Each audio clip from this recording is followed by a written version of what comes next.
یعنی روز عاشورا فقط به خاطر نجات موسی و غرق فرعون نیست، بلکه در مسند امام احمد آمده است که ابو هریره رضی الله عنه راوی اسلام گفتند که و هو اليوم الذي استوت فیه السفینه علی الجودی، روز عاشورا روزی است که کشتی حضرت نوح علیه السلام در بالای کوه جودی آمده قرار گرفت.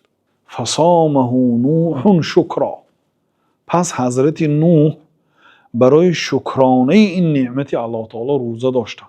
و از عبدالله ابن عباس رضی الله عنهما روایت هست که گفتند که کان مع نوح فی السفینه 80 رجلا، همراه نوح علیه السلام در کشتیشان 80 نفر آدم بود، 80 مردها. معهم اهلوهم، همراهی این 80 نفر اهل و عائله هاشون بود. و انهم كانوا فی السفینه 150 یوما، حضرت نوح علیه السلام در کشتی 150 روز بودن. شما تصور کنید 150 روز در یک کشتی که از چوب ساخته شده است، تمام عالم را آب فرا گرفته از زمین ها را در داخل کشتی زندگی کردن. و این هم آسان 150 روز. او کشتی های پیشینه رنگ امروزه کشتی ها نیست که همه شرایط در داخلش داشته باشد. و کشتی را میگویند که در بالای کعبه آورد 40 روز آنجا گشت، سپس کشتی آنها بر بالای یک کوه با نام جودی آمده قرار گرفت. و حضرت نوح علیه السلام یک زاغی را فرستاندند تا اینکه خبری زمین را گرفته بیاید. زاغ رفت و یک جیفه را یافت، یعنی یک مرده را یافت و در بالای همان مشغول شد. پس یک کبوتری را فرستانیدند، آمد با برگ درخت زیتون و پایهایش بالای آلوده.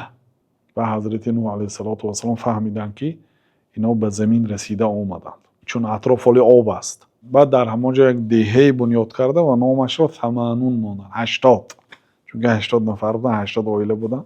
وقتی سحر خیستند 80 عائله با 80 زبان سخن میکنند.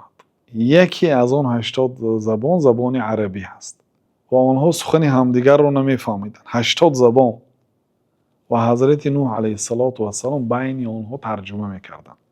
حضرت نوح علیه السلام همه زبانها را میدونستند. وقتی که سحر شد زبانهاشون ناگاه یعنی به 80 زبان تقسیم شد. حالا در دنیا 5000 زبان است. و انا همین روزی که از کشتی بیرون بر آمدن روز عاشورا بود، روز 10 محرم بود. حضرت نوح علیه السلام به شکرانه آن که به زمین به خشکی رسیده آمدند روزه داشتند.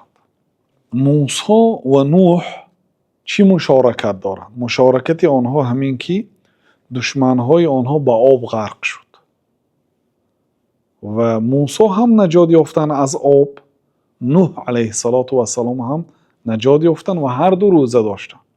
برادرای عزیز، روز عاشورا این روز 10 محرم است. مستحب است که روز 9 و 10 روزه دارید. نتوانید روزی 10 روزه دارید. اگر توانید 9 10 11 دارید، یا که 10 و 11 دارید.